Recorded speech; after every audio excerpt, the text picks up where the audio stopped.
Hello students, welcome to GATE Wallah. कैसे हैं आप लोग? सो आई होप आपका प्रिपरेशन बढ़िया चल रहा होगा। ये क्वेश्चन है गेट 2015 में पूछा गया था for 2 marks based on steady flow open system. बहुत ही इजी है, इजीली आप सॉल्व कर सकते हो। देखते हैं क्या दिया हुआ है। स्टीम इंटरनल टर्बाइन एट 30 बार 300 डिग्री सेंटीग्रेड। तो यहाँ पे क्या क्या दिया हुआ है?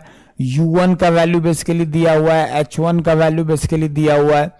The exit of the turbine is saturated liquid है जिस उस और 15 किलो पास्कल पे उसमें भी U और H का वैल्यू गिवन है। Heat loss to the surrounding भी गिवन है आपको। Steam flowing through the turbine, neglecting the change in kinetic and potential energy, the work output of the turbine in kilojoule per kg of the steam. It is one of the most easiest problem है। Kilojoule पर KG में आपको पूछा है तो और आपका system क्या टरबाइन पे लगाना है। तो फॉर टरबाइन अगर मैं स्टडी फ्लो एनर्जी इक्वेशन लगाऊं, राइट, अगर मैं स्टडी फ्लो एनर्जी इक्वेशन लगाता हूं किसमें? स्टडी फ्लो एनर्जी इक्वेशन में लगा रहा हूं फॉर टरबाइन, और वो भी किलो जूल पर केजी वाली इक्वेशन जो मैंने आपको बताई थी, मतलब एम डॉट से डिवाइड करने के बाद और काइनेटिक और पोटेंशियल एनर्जी दोनों को क्या कर देना है? नेगलेक्ट कर देना। तो ये बेसिकली बच जाएगा H1 plus Q is equal to H2 plus W. यही आया था ना। अब H1 का वैल्यू कितना है जो इंटर कर रहा है? H1 value 2993। इसमें बहुत सारा डेटा है जो यूज नहीं होने वाला। 2993 प्लस अब Q कितना बोल रहा है कि 50 किलो जूल हम लोग रिजेक्ट कर रहे हैं। जब हीट लॉस होता है, रिजेक्ट होती है, उसे निगेटिव में लेते हैं, तो ये माइनस का 50 हो जाएगा इज इक्वल टू H2 का वैल्यू कितना हो जाएगा?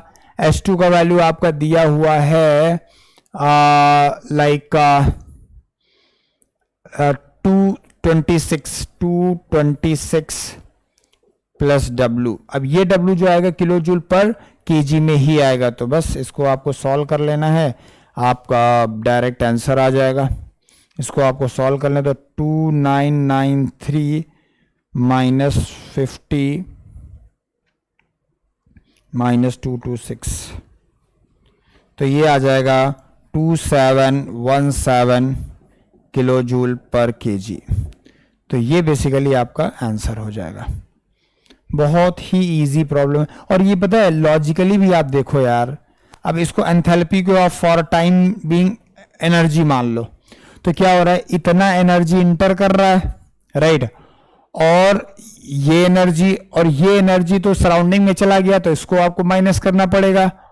फिर ये एनर्जी बाकी जो बाहर जो स्ट्रीम निकला उसमें ये एनर्जी बच गई, इसको माइनस करना पड़ेगा। जो बचा वही वर्क है। समझ में आ रहा है? तो जो बच गया है वही हमारा क्या है? वर्क में कन्वर्ट होगा। Thank you very much.